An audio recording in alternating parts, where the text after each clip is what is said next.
Chers amis, bonjour. Les deux vocations, Israël et l'Église. Ces dernières vidéos sont cruciales pour le temps que nous vivons. L'Église tombe dans des pièges grossiers en effaçant Israël, peuple de Dieu, par des théologies mensongères. Nous voyons là l'habileté du menteur, de Satan, qui se revêt d'habits d'humanisme et de prétendue tolérance, ne visant qu'à éliminer Israël de notre champ de vision, littéralement. Car nous disent les prophètes, sans vision, le peuple périt. L'apôtre Paul nous a prévenus, le diable mettra tout en œuvre pour détourner le cœur des croyants. 2 Timothée 4,3. Car il viendra un temps où les hommes ne supporteront plus la saine doctrine. Mais, ayant la démangeaison d'entendre des choses agréables, ils se donneront une foule de docteurs selon leurs propres désirs, détourneront l'oreille de la vérité et se tourneront vers les fables. Humanisme et révélation. Mettre en doute Dieu lui-même est le piège absolu, un piège vieux comme le monde. C'est la première question du serpent au début de la création de l'homme. Dieu a-t-il réellement dit? L'humanisme non biblique, c'est mettre en doute la parole divine, c'est placer l'homme au-dessus de Dieu. La foi biblique, qu'elle soit juive ou chrétienne, est une foi révélée. Dieu, Elohim, s'est révélé au travers de Moïse et de Jésus. La révélation est le dévoilement de Dieu, et je mets un point dans Dieu, qui est un mot grec qui désigne les divinités, pour signifier l'impossibilité d'accéder à lui par la raison humaine. Actuellement, concernant la guerre du 7 octobre, le discours de certains chrétiens commence par Dieu aime tous les hommes, en passant par les Juifs ont besoin de se convertir en plus s'ils ont tué Jésus.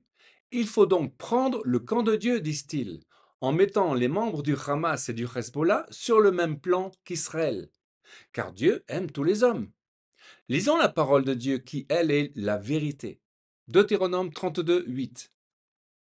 Quand le Très-Haut donna un héritage aux nations, quand il sépara les enfants des hommes, il fixa les limites des peuples d'après le nombre des enfants d'Israël, car la portion de l'Éternel c'est son peuple, Jacob est la part de son héritage. Peuple élu et des élus. Il y a un peuple élu et un peuple d'élus. Les Juifs sont un peuple appelé hors d'Égypte, élu au Sinaï. Ils sont le peuple saint, peuple prêtre, par excellence, et trésor de l'Éternel. Exode 19, 6. Vous m'appartiendrez entre tous les peuples, car toute la terre est à moi. Vous serez pour moi un royaume de sacrificateurs et une nation sainte. Voilà les paroles que tu diras aux enfants d'Israël. Les chrétiens sont appelés hors du monde. C'est le sens du mot ecclésia, qui désigne aussi une assemblée de croyants. Je cite maintenant le pasteur Bernard Kouster dans son livre Israël, l'Église et leur vocation oubliée. Cela décrit si bien la nature des deux vocations. Les chrétiens sont un peuple d'élus en tant qu'individus. Ils appartiennent, en espérance, à une humanité nouvelle dont ils ont reçu les arts dans leur cœur, là où a germé la vie de Christ. Il y a beaucoup d'appelés à cette vie nouvelle, ce qui fait croire à des centaines de millions de chrétiens, mais relativement peu d'élus.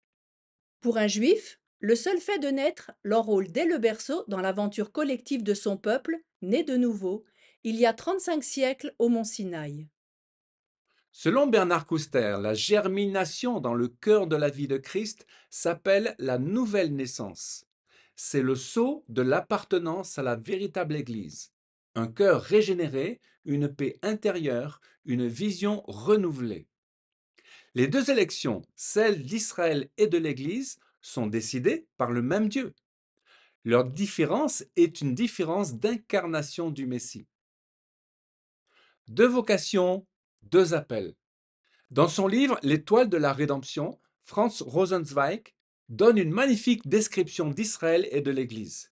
Il décrit le peuple juif comme le cœur de l'étoile et les chrétiens comme ses rayons.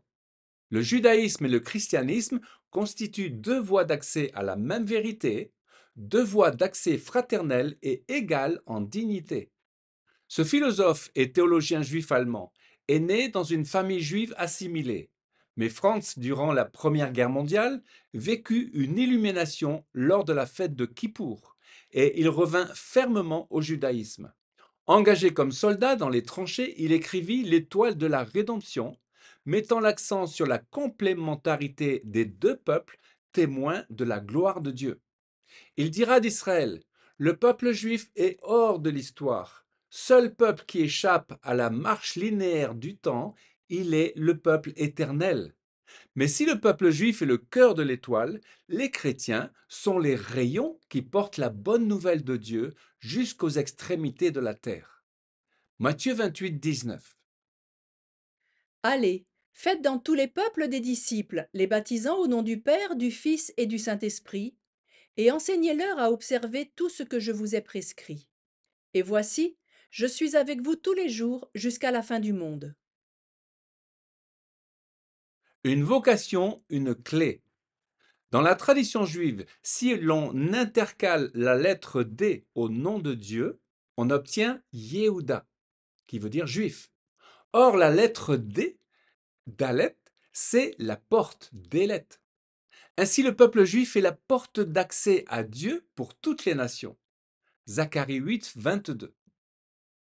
Beaucoup de peuples et de nations viendront chercher le Seigneur, le Tout-Puissant, à Jérusalem, et imploreront l'Éternel. En ces jours-là, 10 hommes de toutes les langues des nations saisiront un juif par le pan de son vêtement et diront: nous irons avec vous, car nous avons appris que Dieu est avec vous. La question qui divise les chrétiens est celle du royaume.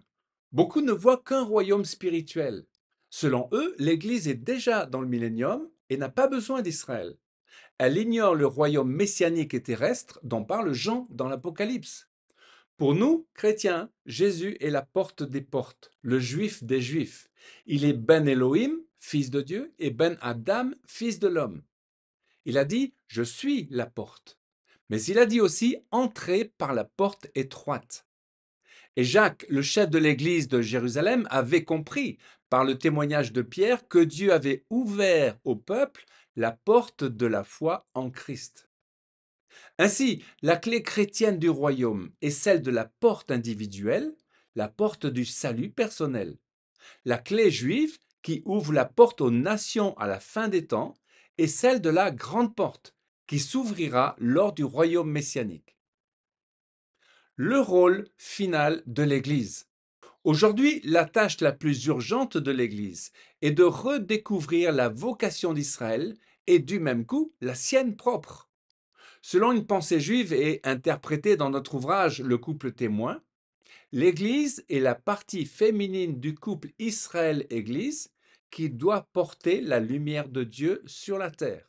Dieu a confié à l'Église la clé chrétienne du royaume spirituel, la clé de la porte étroite de la foi en Christ, et le même Dieu a confié à Israël la clé juive du royaume terrestre. C'est la clé des temps messianiques et celle du règne universel de justice. Comme le dit Bernard Kouster, ces choses sont sérieuses. La vocation d'Israël n'est pas pour le chrétien d'aujourd'hui un gadget théologique, une musique de fond, un détail secondaire. Et Dieu nous a laissé un avertissement. Matthieu 22, 11 à 14. Le roi, étant entré pour voir ceux qui étaient à table, aperçut là un homme qui n'était pas vêtu d'un habit de noces. Et il lui dit: ami, comment es-tu entré ici sans avoir une robe de noces? Alors le roi dit au serviteur: liez-le pieds et mains, emportez-le et jetez-le dans les ténèbres de dehors, car il y a beaucoup d'appelés, mais peu d'élus. Chers amis, soyons soucieux aujourd'hui de porter le bon vêtement, l'habit de noces, pour honorer le roi qui vient. Et ensemble, chrétiens et juifs, soyons prêts pour l'accueillir. Amen. Chers amis, à une prochaine fois pour une nouvelle vidéo en direct de Jérusalem.